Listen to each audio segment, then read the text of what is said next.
स्वागत है आपका सिनेमैटिक नोवा में। चलिए कहानी की शुरुआत करते हैं। ये कहानी की स्पेनिश फिल्म की है जिसमें बाप और बेटे की जिंदगी में एक ऐसा मोड़ आता है जो उनकी भावनाओं और रिश्तों को उलझा देता है। कहानी की शुरुआत होती है साइमन से, जो अपनी गर्लफ्रेंड फैबिन के साथ रहता है। दोनों एक कार्टून आर्टिस्ट है और अपने काम के कारण परिवार से दूर रहते हैं। साइमन के पिता का 60वां जन्मदिन आ रहा है और वो चाहता है कि इस मौके पर वो अपनी गर्लफ्रेंड को अपने परिवार से मिलवाए। वो फैबिन को लेकर अपने घर आता है जहाँ उसके माता पिता और परिवार के बाकी सदस्य पहले से मौजूद होते हैं। साइमन अपने माता पिता से मिलने के बाद वहाँ एक अनजान महिला को देखता है।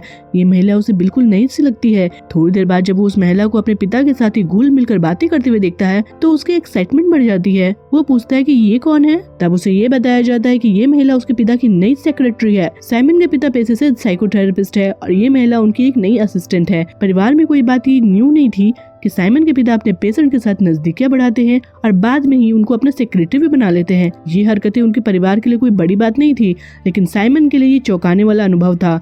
कहानी में ये दिखाया जाता है कि साइमन कैसे इस अजीब स्थिति में सामना करता है और ये स्थिति उसके और उसके पिता के रिश्ते को कैसे प्रभावित करती है। साइमन की मां, जो पहले से ही अपने पति डॉक्टर कार्ल की हरकतों से बहुत ही आहत रहती है, इस बार वो और ज्यादा परेशान हो जाती है। कार्ल शादीशुदा होने के बावजूद अपनी नई सेक्रेटरी सोनिया के साथ नजदीकियां बढ़ा रहा है। ये बात साइमन की मां को अंदर से तोड़ रही है, लेकिन वो मजबूर है क्योंकि वो कुछ नहीं कर सकती, क्योंकि वो खुद कार्ल के अधीन ही उसके क्लिनिक में काम करती है। इस वजह से वो चाह कर भी अपने पति के खिलाफ खड़ी नहीं हो सकती है। एक दिन साइमन की मां उसे बताती है कि उसकी शादी अब टूटने के कगार पर है। वो कहती है कि तुम्हारे पिता ने न्यू सेक्रेटरी रखी है, सोनिया। अब वो सोनिया के साथ छुट्टियों पर जाने की योजना बना रहे हैं। मुझे यकीन है कि ये शादी टूट जाएगी क्योंकि सोनिया तुम्हारे पिता के साथ शादी करना चाहती है। साइमन को अपनी माँ की बात ये सुनकर बहुत ही दुख होता है। वो माँ से पूछता है कि मैं इसमें क्या कर सकता हूँ। इस पर उसकी माँ जवाब देती है कि अगर तुम क्लिनिक में मेरा काम संभाल लो तो मैं फ्री हो जाऊंगी और तुम्हारे पिता के साथ छुट्टियों पर जा सकूंगी। शायद इस तरह से मैं अपनी शादी बचा पाऊँ। साइमन को अपनी माँ पे दया आ जाती है और वो उनके कहने पे क्लिनिक में काम करने के लिए तैयार हो जाता है। कार्ल अपनी पत्नी को छुट्टियों पे ले जाने के लिए मन मारकर तैयार हो जाता है। हालांकि वो अपनी सेक्रेटरी सोनिया को क्लिनिक में अकेले छोड़ने का फैसला करता है और उसे साइमन के साथ काम करने के लिए कहता है। अब साइमन अपनी माँ की शादी को बचाने के लिए क्लिनिक में काम शुरू कर देता है, लेकिन इसी दौरान सोनिया के साथ उसको सामना होता है जो आगे कहानी को और पेचीदा बना देता है। साइमन के माता पिता की छुट्टियों पर ले जाने के बाद क्लिनिक में साइमन और डॉक्टर कार्ल की सेक्रेटरी सोनिया अकेले काम करने लगते हैं। वो कहती है कि अगर तुम यहाँ नहीं आते और अपनी माँ का काम अपने हाथ में नहीं लेते तो मैं तुम्हारे पिता के साथ छुट्टियों पर होती, हमारा रिश्ता और मजबूत हो जाता। तुम हमारे बीच क्यों कूद पड़े। इस बात पर साइमन गुस्से में जवाब देता है, क्या तुम्हें मेरे पिता की हरकतों के बारे में कुछ पता नहीं है? क्या तुम्हें उनके पुराने रिश्तों का अंदाजा है? उन्होंने कितनी बार अपनी पुरानी गर्लफ्रेंड्स और सेक्रेटरीज को इसी तरह इस्तेमाल किया है। तुम्हें सच में लगता है कि तुम उनके लिए स्पेशल हो? सोनिया थोड़ी देर के लिए चुप हो जाती है और सोचने लगती है। फिर वो साइमन को अपने घर के अंदर बुलाती है। वहाँ वो बहुत ही गंभीरता से कहती है, तुम्हें हमारे रिश्ते के बारे में कुछ भी नहीं पता। तुम्हारे पिता और मैं एक दूसरे को बहुत गहरा प्यार करते हैं। ये सिर्फ एक अफेयर नहीं है, इसलिए अपने विचार अपने पास रख और हमारे मामले में दखल देना बंद करो। साइमन को अब लगने लगता है कि सोनिया और उसके पिता के बीच कोई रिश्ता वाकई में गहरा है। यह जानकर वो हताश और निराश हो जाता है। बिना कुछ कहे वो वहाँ से चला जाता है, इस उलझन के साथ कि अब वो इस सिचुएशन को कैसे संभाले। अगले दिन साइमन अपने घर के नीचे सोनिया की आवाज़ सुनता है। सोनिया किसी से फोन पे बातें कर रही थी और कह रही थी, देखो तुम्हारी तो एक फैमिली है, तुम्हारे बच्चे भी है, लेकिन मेरे पास कुछ नहीं है। मेरा टाइम वेस्ट मत करो। साइमन को तुरंत समझ में आ जाता है कि उसके पिता डॉक्टर कार्ल छुट्टी पर होने के बावजूद सोनिया से संपर्क में है। ये बात साइमन को और परेशान कर देती है। इस बीच साइमन और सोनिया को डॉक्टर कार्ल के दिए गए काम को पूरा करना था। काम ये था कि उनके जितने भी पुराने वीडियोस, इंटरव्यू है और लेक्चर थे उन्हें टेक्स्ट में बदलना था। ये काम बेहद बोरिंग था, घंटों तक वीडियो को सुनना और उसे लिखना। साइमन को ये काम बिल्कुल भी पसंद नहीं था और सोनिया भी इससे ऊब चुकी थी। काम के दौरान सोनिया साइमन के साथ बातचीत करते हुए इमोशनल हो जाती है। उसे भी लगने लगता है कि उसके पिता का व्यवहार सोनिया के साथ सही नहीं है। साइमन सोनिया को सांत्वना देने की कोशिश करता है। वो उसे टिश्यू पेपर देता है और शांत होने को कहता है। यह पल साइमन के लिए काफी भावुक था क्योंकि उसे अपने पिता के गलत फैसलों का असर दूसरों की जिंदगी पर साफ दिखने लगा था। वो साइमन को गले लगाने लगती है और जोर जोर से रोने लगती है। अपनी भावनाओं के बेकाबू होने पर वो साइमन को किस कर लेती है।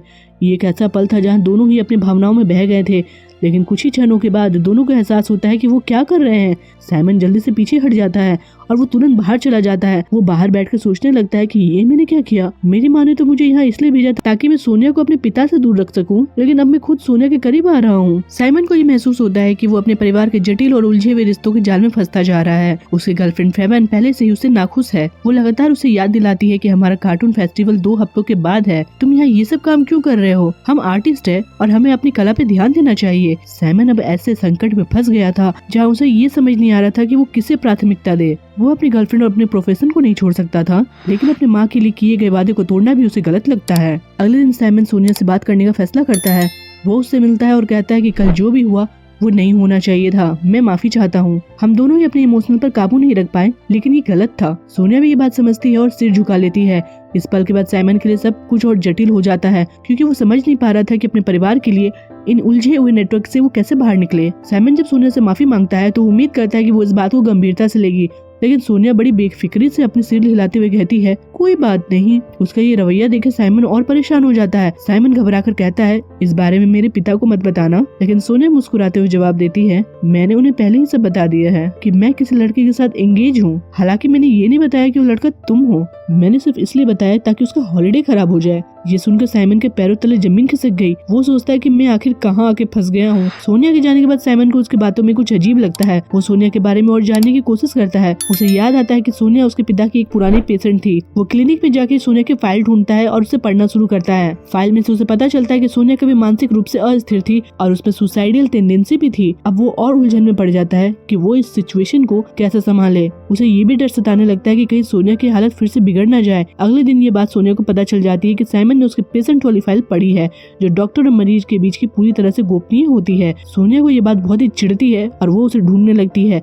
वो साइमन से कहती है कि तुम मेरी फाइल मुझे वापस दे दो। साइमन फाइल निकाल के उसे दे देता है, लेकिन सोनिया बेहद इमोशनल होकर रोते हुए कहती है तुम्हें हमारी प्राइवेट जानकारी नहीं पढ़नी चाहिए थी। तुम्हारे इस बिहेवियर की वजह से मैं तुम्हारे ऊपर केस कर सकती हूँ। सोनिया चाहती थी कि उसकी फाइल वापस न मिले, लेकिन साइमन उसे खींचता है और फिर सोनिया उसके पास आती है। दोनों के बीच इस पल में कुछ ऐसा होता है कि सोनिया एक बार फिर उस साइमन को किस करने लगती है। इस बार साइमन भी अपने आप को रोक नहीं पाता है और वो सोनिया के साथ पूरी तरह से जुड़ जाता है। कुछ समय बाद सोनिया साइमन से कहती है यहाँ कोई भी आ सकता है, हम नीचे चलते हैं। सोनिया नीचे जाने के लिए दरवाजा खोलती है और उसे देखती है कि क्लिनिक में कुछ लोग आए हुए हैं और उसे कुछ निर्देश दे रहे हैं। साइमन जो अंदर के कमरे में छुपा हुआ रहता है वो धीरे धीरे बाहर आता है। लोग चले जाते हैं और फिर दोनों सोनिया के नीचे कमरे में चले जाते हैं। साइमन को अब पूरी तरह से उलझन महसूस हो रहा था। वो सोचता है कि क्या मैं जो कर रहा हूँ सही है या गलत। मेरी माँ ने मुझे सोनिया से पिता से दूर रखने के लिए ये सब करने को कहा था, लेकिन अब मैं खुद सोनिया के आकर्षण में फंस चुका हूँ। साइमन को समझ नहीं आ रहा था कि उसे क्या करना चाहिए और वो इस जाल में पूरी तरह से फंस चुका है। सोनिया और साइमन थोड़ी देर बाद नीचे कमरे में बैठकर बात करना चाहते हैं, लेकिन सोनिया को जल्दबाजी लगती थी। वो उसे अंदर के कमरे में लेके जाती है और दोनों के बीच एक गहरी और भावनात्मक लम्हे शुरू हो जाते हैं। वो एक दूसरे के प्रति अपनी भावनाओं को और भी पास महसूस करते हैं। इस दौरान उनके बीच एक पैशनेट और इंटीमेशन कनेक्शन बन जाता है। उस पल के बाद सोनिया साइमन से कहती है कि मैं तुम्हें घर छोड़ दूंगी, तुम मेरे साथ चलो। साइमन उसके साथ कार में बैठकर घर के पास जाता है। सोनिया कार से उतरने से पहले साइमन से कहती है कभी मेरे घर भी आना। सोनिया से विदा लेते हुए साइमन उसे किस करता है और कहता है मैं जरूर टाइम निकाल कर तुम्हारे घर आऊंगा। फिर सोनिया वहाँ से चली जाती है। साइमन अब अपने घर की ओर वापस जा रहा था जब रास्ते में उसे अपनी गर्लफ्रेंड फेबिन दिखी। वो किसी दोस्त के साथ बैठी थी और शायद लंच के लिए आई थी। साइमन ने देखा कि उसे देखकर हैरान होते हुए पूछा कि तुम यहाँ क्या कर रही हो। फेबिन मुस्कुराते हुए जवाब देती है कि मैं कॉमेडी फेस्टिवल की तैयारी कर रही हूँ, तुम तो अपने माँ और पापा के काम में बिजी हो, मुझे तो किसी का साथ चाहिए था ना। फेबिन साइमन को किस करती है और कहती है तुम जल्दी से वापस काम पे लौट आओ ना। हालांकि साइमन को अब ऐसा महसूस होने लगता है कि उसकी गर्लफ्रेंड फेबिन का अफेयर उसके एक नए आर्टिस्ट दोस्त के साथ शुरू हो गया है। उसके मन में ये शक का बीज पैदा हो गया है। साइमन ये शक पक्का करने के लिए दोनों का पीछा करने का फैसला करता है। वो देखता है कि फेबिन और उसका नया दोस्त पूरी तरह से कार्टून फेस्टिवल की तैयारी में जुटे हुए हैं। ये दृश्य साइमन के लिए और भी परेशान कर देने वाला होता है। साइमन जो पहले से असमंजस में था, वो फेबिन से कहता है कि तुम बड़ी ही जल्दी बदल गई हो, तुमने अपने दोस्त बहुत ही जल्दी बदल लिया। फेबिन थोड़ी चुप होकर जवाब देती है 2 हफ्ते के अंदर कार्टून फेस्टिवल शुरू होने वाला है। मुझे किसी के साथ उस फेस्टिवल की तैयारी करनी थी। मैं कई महीनों से इसकी तैयारी कर रही हूँ और तुम तो अपने माँ और पापा के काम में इतने बिजी हो गए हो। साइमन को ये सुन के और भी शक होता है, क्योंकि फेबिन का ये जवाब उसे काफी सख्त और निराशाजनक लगता है। उसे समझ नहीं आ रहा था कि फेबिन के साथ ही क्या हो रहा है और अब वो और भी उलझन में पड़ जाता है। इस बीच साइमन की माँ का फोन आता है। वो कहती प्लीज थोड़े दिन और सब कुछ मैनेज कर लो, हम यहाँ अच्छे से हॉलिडे एंजॉय कर रहे हैं, प्लीज मेरे लिए तुम काम मत छोड़ना।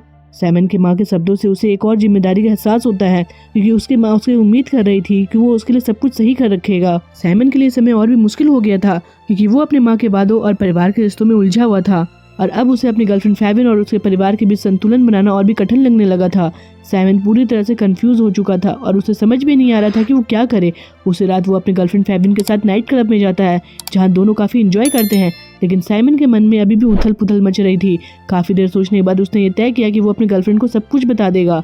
वो फेविन से कहता है कि वो सोनिया के साथ इंटीमेट हो चुका है। ये सुनकर फेविन को बहुत बड़ा झटका लगता है और वो वहाँ से चली जाती है। साइमन को ये सब देखकर बहुत ही अफसोस होता है, लेकिन अब उसके मन में ये साफ था कि उसे अपनी गर्लफ्रेंड से पूरी सच्चाई साझा करनी चाहिए थी।